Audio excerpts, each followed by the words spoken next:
we have a very positive relationship, myself and the city council members, actually all of the members. And whenever any major issue comes up, I do my best to make sure they've got all the information they need so that they will not be blindsided if one of their constituents in their ward calls them about an issue. And if there's something coming up at the next council meeting that's very significant, I'll try to give them a heads up or share with them any information that I can so that by the time they come to the council meeting, they know a little bit about what's going to be on the agenda, and also have hopefully use some of the facts and information that I've provided to them in advance to do their own homework so they're ready to vote on whatever ordinance or resolution is before them. I make recommendations to the council, and then the council decides whether or not they want to act on those recommendations. Maybe sometimes they'll want to modify some of the details, or of course there could be times, hopefully not many of them, but there could be times when they would decide that they didn't support a recommendation that I was making. I do get calls from people all over the city, but I do obviously try to make sure that I include the ward council person, depending on what ward they're from, so that that person knows what's happening and what's going on in their own ward too. Often it will happen the other way around. They'll call the ward person first before calling me, or may choose to get me involved for some other reasons. Depending on what the issue is, I'll go and represent that person, and then I always try to make sure that I give a follow-up phone call back to them to let them know, here's what I've done, here's what should happen as a result of this. The whole intent is for us to work hand in hand, and maybe if need be, check and balance with the mayor. With this current mayor, we work very harmoniously together. There's not a problem with that.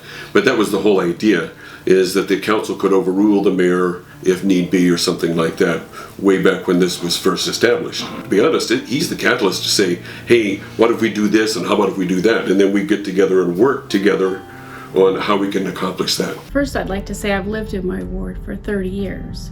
So I know the issues in my ward, many of the issues. I've had some of them myself. So I think it makes it a lot easier to have a strategy to help those in my ward. I think the big thing is communication. So I make sure that everybody in my ward knows who I am.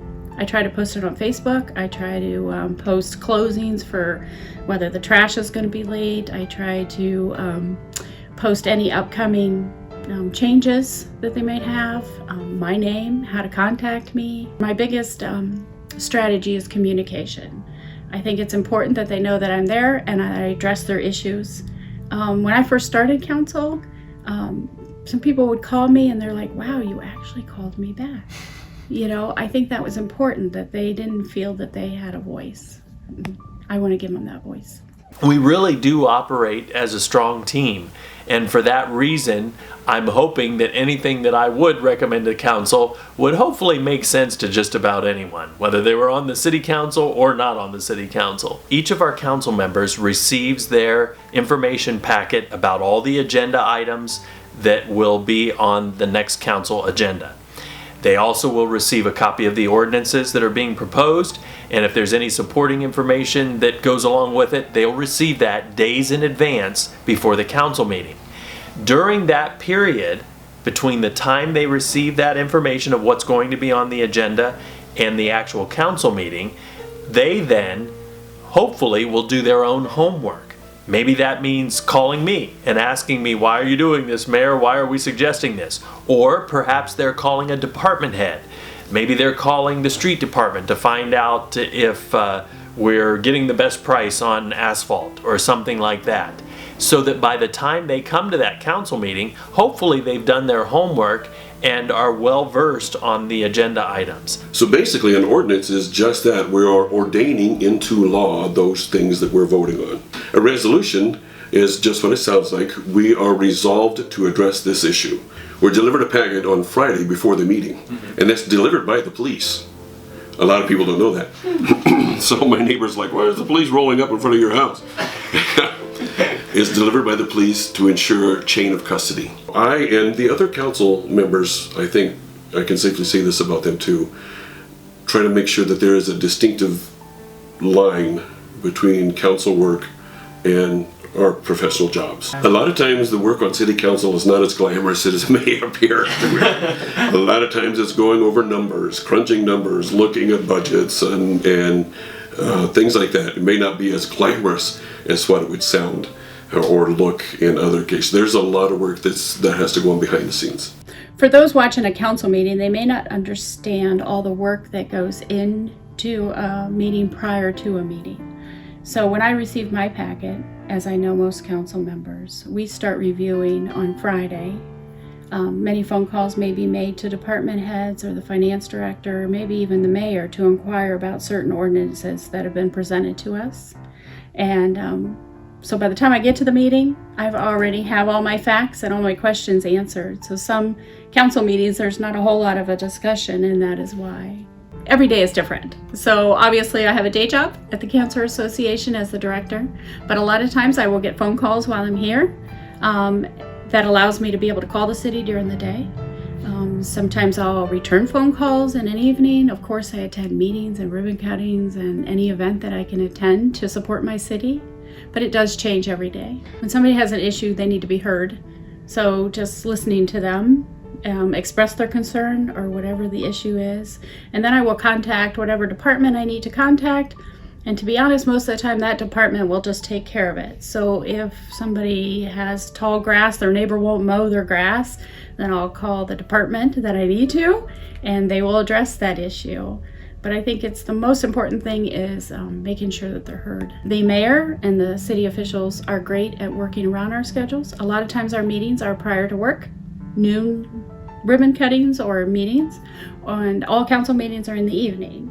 So I think that helps to fit it into my schedule. It's very hard sometimes to walk that fine line of not swaying one side or the other, but try to make sure that you're representing all of the people and do so effectively.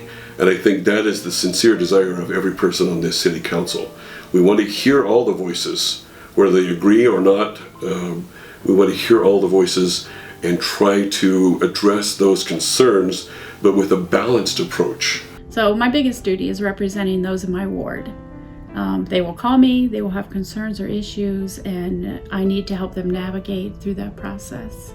Some other duties is approving annual budgets, reviewing ordinances, and attending meetings.